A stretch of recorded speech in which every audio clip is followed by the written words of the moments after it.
How's it going? Good. We're doing Good. well. Awesome. Thanks for making the time for this. So we're so excited to be working with United Cerebral Palsy Los Angeles on the Hackaday Prize challenges this year. And we're so grateful to have some of their team members joining us for this conversation where we can get a little more insight to some of the challenges we developed with this team and hopefully answer some questions that some of you all will have throughout trying to think of ideas for the contest this year. So without any more time, we'll just jump in with hopefully a pretty easy question for the first one is tell us a little bit more about UCPLA, your mission and sort of current projects and past projects that you guys have worked on. Sure. So for over 75 years, United Cerebral Palsy of Los Angeles has been a champion for all, dedicated to unlocking the power that comes from integrating all individuals into society.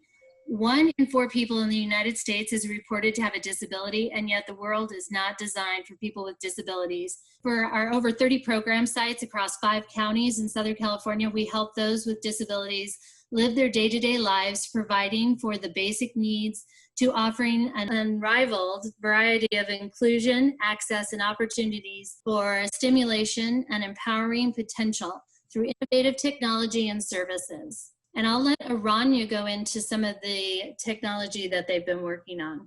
We are working on producing more adaptive equipment for individuals, not to only facilitate their creativity at home, but also in the studios but also throughout their daily lives in the community. And then Stephanie, will you talk about like some of the few examples as far as Well, you know, we've been long working on portfolio development and supporting individual artists with the growth of their own careers.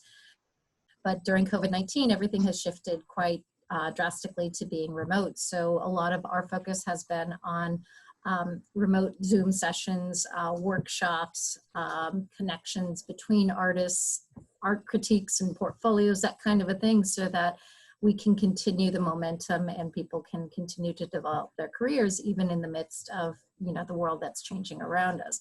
It's also a pretty exciting time because actually having remote options and alternative ways for people to be able to connect and develop their careers is actually exactly in line with what Amy said we need to do to be able to meet the needs of people who have different challenges.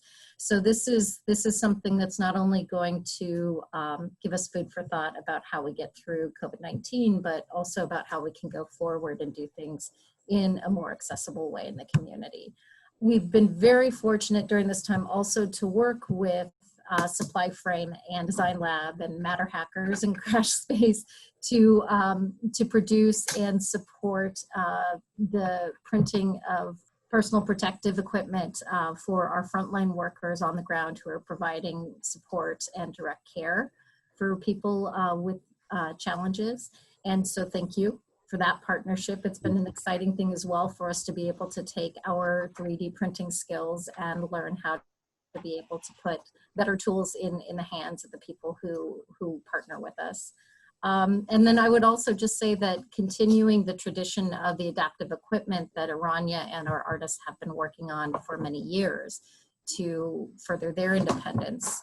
That began really as a movement to support individual artists to make their mark and to be able to control their artwork more independently. But it's of course grown exponentially as we've seen the different ways that people can use these manual tools to be able to do other things in their lives.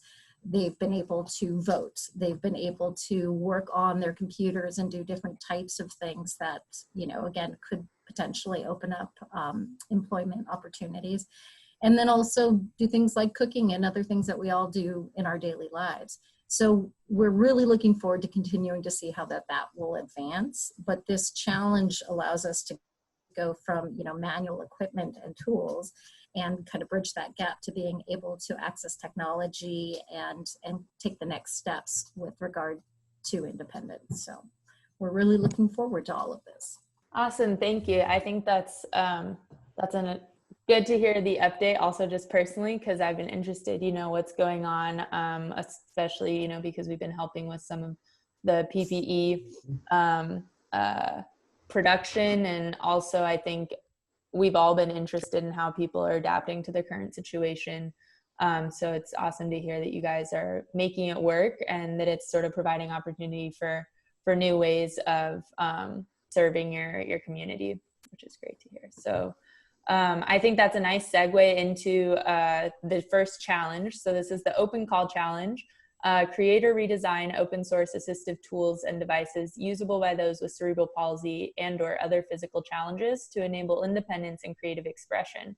So this really grew out of seeing the tools in a very early meeting that you guys had already developed with your community to help them be able to execute some of their creative goals. And so I'd love to hear more about the tools you've already worked on and developed and designed that inspired this challenge, and then also sort of what we're looking for here.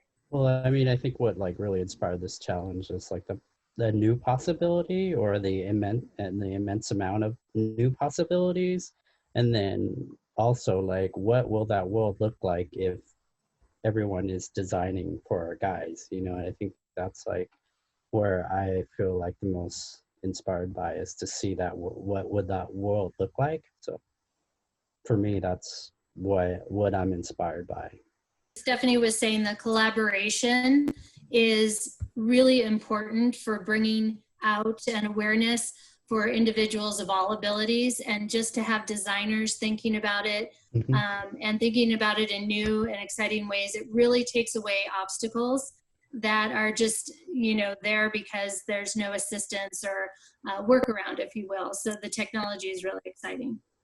It is, and when you start to think about some of the different ways that people maybe use their hands or their feet or their heads or their elbows, you know, you can, and you look at some of the equipment or the tools that we've been able to design, it's pretty exciting to extrapolate how those things could be incorporated in day-to-day designs, whether that's in a restroom or to open a door, or, you know, to do so many things that, you know, we're able to do very easily as we maneuver around the community. So, you know, we want to support the extrapolation of those concepts. We definitely want to take them to another level with regard to technology and that sort of availability, though, too. Yeah, and I think like the technology kind of bridges like better choices, you know, for the individuals, and more like rapid choices instead of like having to wait on anyone, you know. So it's like, wow, if I can make all these choices, what would that look like? And I think that would be like amazing. That is such a critical point, is not having to wait on somebody else to do for, but rather being able to do for oneself. Yeah. Wonderful. I think that's really helpful for designers and engineers and people thinking about this challenge to start to think about. And so a big point with actually all the organizations and challenges that we've designed for the contest this year has been affordability and scalability. But I think, you know, that's can be very relative and can look a lot of different ways. So I wanted to ask you all, what does that mean for your organization? What would make you consider a solution that someone came up with, you know, a good fit? It's affordable, it's accessible to your community, and it's scalable at what you would hope for. You know, the importance of accessibility and affordability is critical. So many of the people that we support have very limited income based on the structures, both with our federal government and our state government and what's available to them. There's very little monthly income to be able to play with. In fact, that averages around $35 a month for most people. And so if you imagine, just trying to think about things that you might want to do with that money, let alone, you know, the cost of some kind of piece of equipment, whether that's a communication device or, you know, an adaptive tool or something like that, it, you know, gets out of range very quickly. And while there are federal and state stakeholders that do help support people acquire, you know, equipment, wheelchairs, other kinds of durable medical and adaptive equipment, it's very costly. There's limitations on, you know, how often somebody can get something thing, what types of equipment they can get versus maybe the dream machine that they would like, and also how that's going to be kept up or repaired. And so, as Aranya said before, you know, if you utilize a joystick, and those things are pretty easy to break, especially when you are strong, but also may not always be able to completely control your movement. And you can't get that replaced for a couple of months because you're waiting on somebody to get that approved, or, you know, the equipment. And I should say, it's not always that the equipment in and of itself maybe is that complex or that expensive. Sometimes these things could be, you know, much more accessible, but they're not easily found on the market. And we need to be able to figure out solutions that can be accessible and can be obtained more readily. Yeah, and I like to just piggyback off that. It's more like, you know, if it was like easily like accessible, like then and cheap, like they don't have to, like, no one has to compromise their like finances, you know. It's like it's not taken away from like their grocery or electricity, you know. It's just kind of like, oh, hey, we can just get that, you know. So yeah, I think it's a bigger population than needs individuals with cerebral palsy or other developmental disabilities. I mean, this is for veterans. This would be something that seniors who maybe don't have the same mobility that they had at any one time. So while, you know, we're excited to be able to work with everybody on this, it really is much bigger. There's a greater population across the whole country. So I think that these kind of prototypes, the way we can get them out is really important. And again, it's getting people to think about it, that it is an issue for you know, about 25% of the population. I feel like adaptation could be for everyone, you know. Definitely. You know, you never know where these things are gonna iterate into and grow into.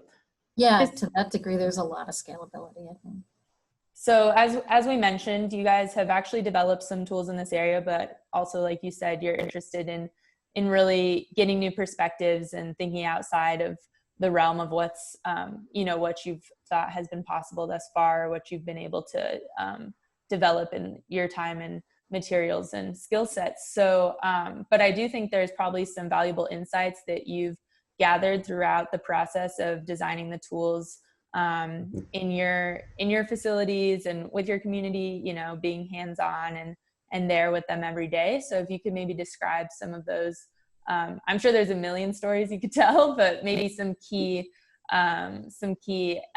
insights from that process, I think would be useful for potential designers and engineers. Well, I mean, I think for me, like just designing in general is just kind of understanding that it's really about the natural movement. Every move that they make, it's all natural, and I should never like design anything that go against that, you know. So it's kind of like Tai Chi, I guess, in a way.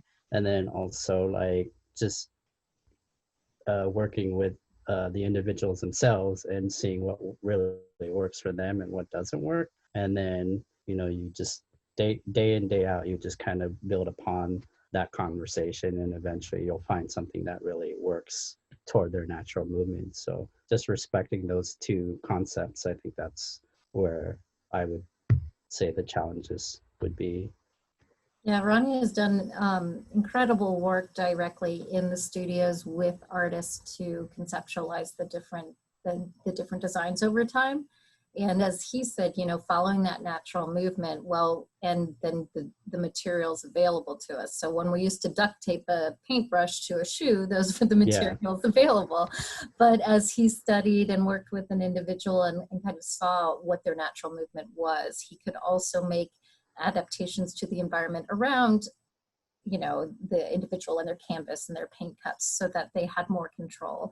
And then, you know, our access to things like 3D printing really opened up the world for people to be able to fine tune what, you know, the grips were and what the different options for how something could be held or adhered, you know, as well as just the fact that people could design their color scheme and we could refine the way these tools looked so that you know, you would want one too. I want one, you know. I get more amazed every time there's a new design element added to them, because it's not only, you know, very innovative and thought-provoking, but you know, they're very user friendly. They're very comfortable. They make things possible in ways that they weren't before. So that interaction, I guess, in getting to see how people work in different capacities, how they use their hands differently, or how they use their feet or their heads is a good way to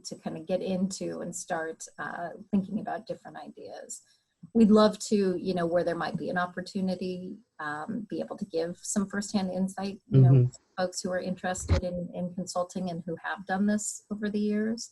So that might be a great possibility. Yeah, and also I would say, like, you know, any of the design should be an extension of that natural movement. So you're just kind of like adding to it. Well, we're lucky to have Aranya will be a mentor throughout the prize. So he'll be available for questions and things. And also people will be able to sign up for video sessions to ask specific questions around their entries that they've started to develop, which will be great. And I think we can also continue to find ways to share some of the library of sort of reference tools you've developed in your work. I know that we've seen, I got to see some of your models for the different types of grips and forms and things that some of the individuals have. And I think that'd be really useful for some of the entrants who can't necessarily you know, watch someone in person or go, you know, do a site visit or anything like that. We'll definitely try to have some video content, and there's also some really amazing infographics and things you guys have shared with me, I know, that you can find online. So we'll make all those links available and continue to add to that, I'm sure, throughout. And what's awesome about the Hackaday platform is that people will also send us things and we'll add to them and they'll chat questions. Yeah, that's great. It'll be an ever evolving library, hopefully, of reference tools for everyone to build off of. I would also kind of add like how like a client or how an individual is like positioned in their wheelchair, because like there's so many like ways, you know, there's like the upright, there's like the recline, there's like and how they move. So I would say that that's like another constraint, is how they're positioned in the wheelchair. All right. So I think if we feel good about what we've covered for the open call challenge, we can move on to the Dream Team Challenge. So the Dream Team Challenge is design a universal remote for those with cerebral palsy and or physical challenges that easily connects to devices and utilizes a joystick, touchpad, or large buttons. This challenge was created with a 3-person task force in mind. We will be accepting applications for the first 2 weeks of the competition, where we're essentially recruiting 3 designers, engineers, makers, thinkers, etc., and inviting them to apply to be part of this dream team to work with you guys to solve or start to think of a solution for this challenge. So, and this really came out of, again, some early visits to your site, which were really inspiring, and seeing sort of the different kinds of devices and digital workstations that your community utilizes on a regular basis, and how electronic hardware heavy kind of device or tool might come into play there. So I think it'd be great to just start with, what are these devices and workstations that your community regularly uses that you would hope for this magical universal remote to connect to? It would be magical because what we're thinking is that we would want it to be able to connect between anything that somebody might want to engage with, any technology around them. Most immediately, as Aranya's talked about, it's that notion of making a workstation more efficient as well as more accessible to somebody. So making sure that there's like a Wi-Fi interface and an ability wherever possible to work between different kinds of programs, whether that's, you know, just looking at computer programs that someone might be designing or making their work on, and being able to toggle in between those more easily with a remote that's connected to them. Looking at where there could be a layer for auditory interface for people who have that capacity, so that they can be telling, you know, the computer how to move back and forth between things.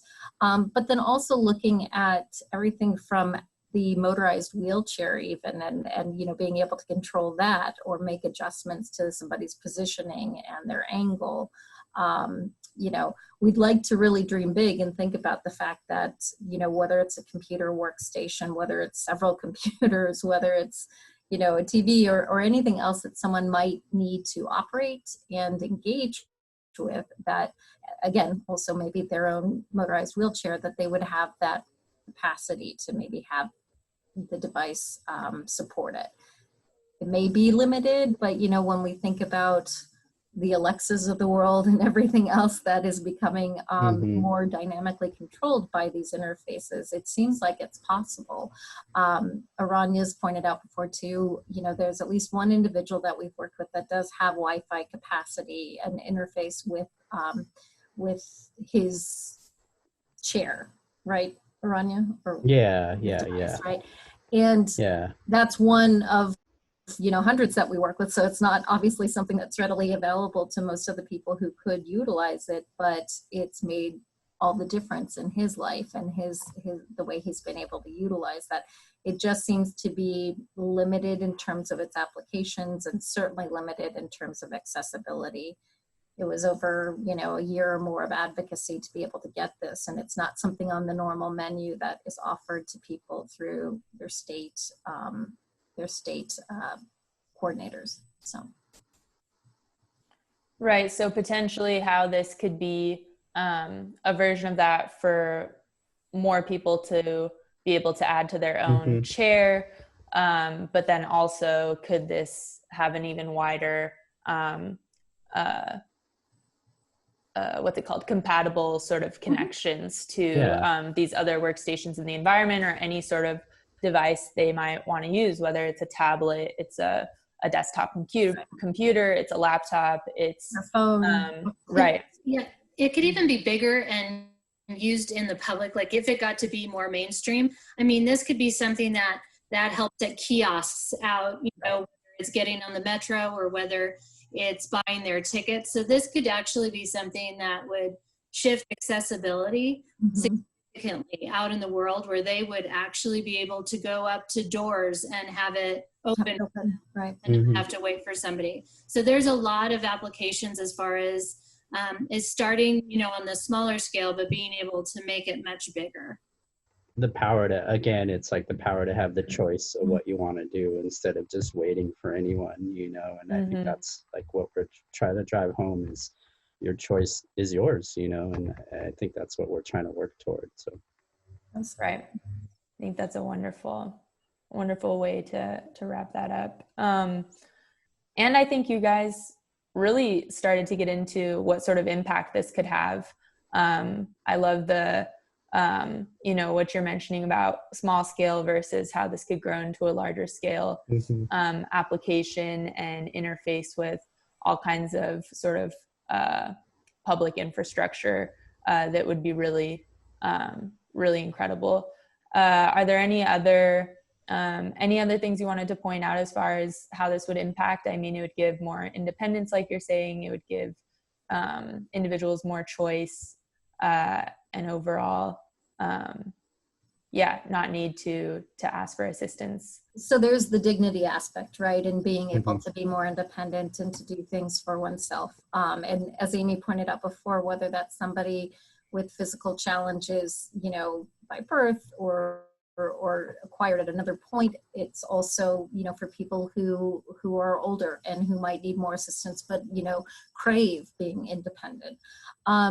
That aspect is so important, not only, you know, then for that individual's dignity, but if you think about the fact that if structures could shift and the money and the person power that goes into doing for people at their side to actually, you know, setting up smarter systems and better design that allow people to be independent, it doesn't have to be a whole new source of funds. It just needs to be a transition, I guess, you know, of where we put the money and where we put the, you know, the thought and the action.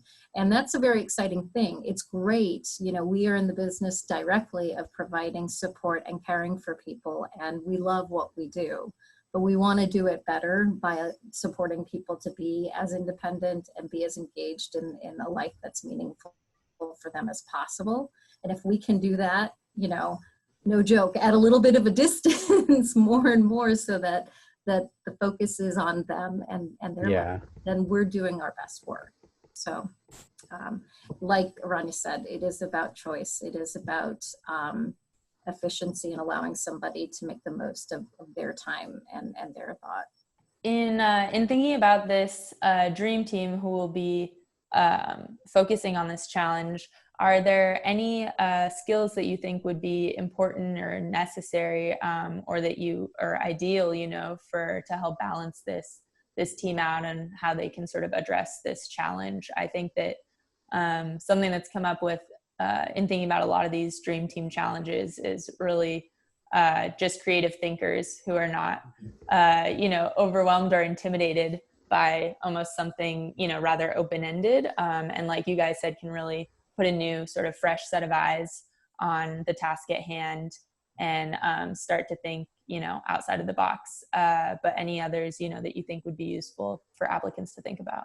I mean, for me, it's just kind of like this openness to the approach of like designing for this community, because it's very different, but it's like, I mean, I go in every places and it's just trying to have that open approach and listening to what the individual are saying and responding to. And I think that's when it like works best, is, you know, challengers going in with an open approach. Yeah, and we'd want them to be completely free with their questions. You know, as Aranya and I are available to try to provide some support and some insight and any kind of contact that makes sense to guide somebody through the challenge. No question would be a dumb question.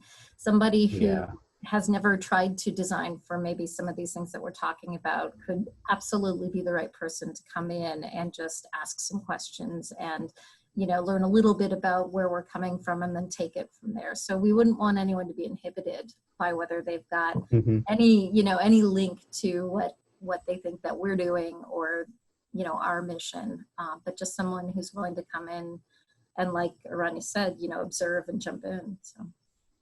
Yeah, I think like people who design the gaming world, I think those actually, how they can envision something totally different and out of the box, coming from that, you know, building a whole world, because that's really what they're going to be doing, is really envisioning how this world will look once this is implemented.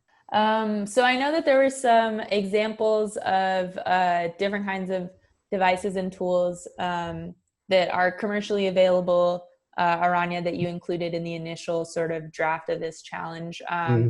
Maybe you guys could describe some of those, or some things that you've seen that, whether they're, you know, either not very elegant, they're clunky, or they're not as versatile, or they're maybe not as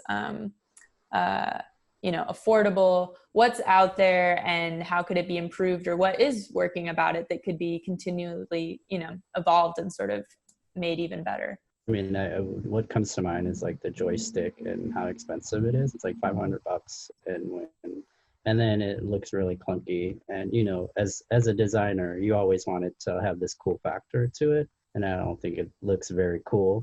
But yet it's also very clunky and super expensive. And then when it breaks, it's like, and pretty easy to break. Yeah, and so that would be impossible to replace like today or tomorrow. We would have to wait till, you know, we get finances or donors, you know. Like that's a lot of hoops to jump just to like get a joystick. So I think that's one. And then also maybe like there's a tripod that kind of hooks on for the camera, but the way that it's rigged, it's all clunky, and, you know, like it doesn't look cool. So I mean, you know, that's a whole nother factor. To Aranya's point, you know, it doesn't look cool, and it really doesn't function that well. It's maybe the next iteration from not having something. But there's definitely like a far way to go to improve upon it. And so, you know, there are some of these things. Another one is there are a lot of switches and kind of touch pads that people have. Again, not a bad thing, but improving, you know, maybe the ergonomic design of them as well as the way that they appear could make them more usable to people. and to be able to replace them, you know, to make that more economically affordable would be huge.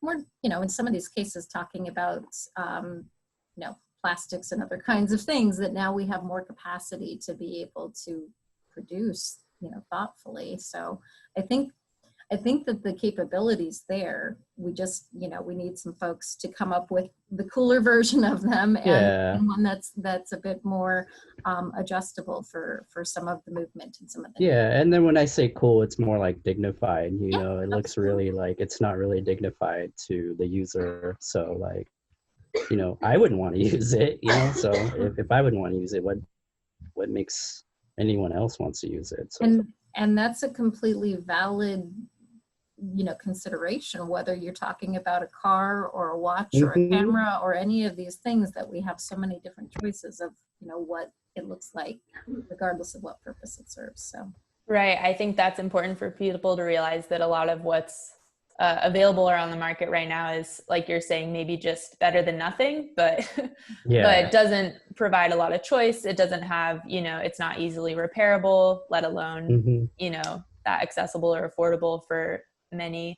And I think that also, you know, some of what you're talking about could be solved with modularity potentially. You know, if it's an open source design and it's made in different modules, and parts of it, you know, one part breaks, you can replace it, and you can replace it with your own digital fabrication tools, even better, you know. So I think that absolutely, definitely a lot of good points there, as far as having a variety of solutions available, having modular solutions available, and then having things that are more affordable to not only get in the first place, but to be able to repair and repair quickly, are all really excellent points, and great design constraints. That's what designers and engineers love, right? Or some framework to fit into. So I think that's awesome.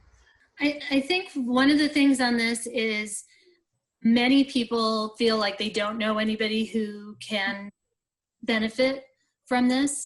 But I think just like isolation that we've all been feeling, having to be in this COVID-19 world that we're in, isolation is a huge factor. So any way that somebody can open it up in a dignified manner is going to make a huge impact on such a large population, that you will be surprised by just a little ingenuity and a little thoughtfulness that can change the world.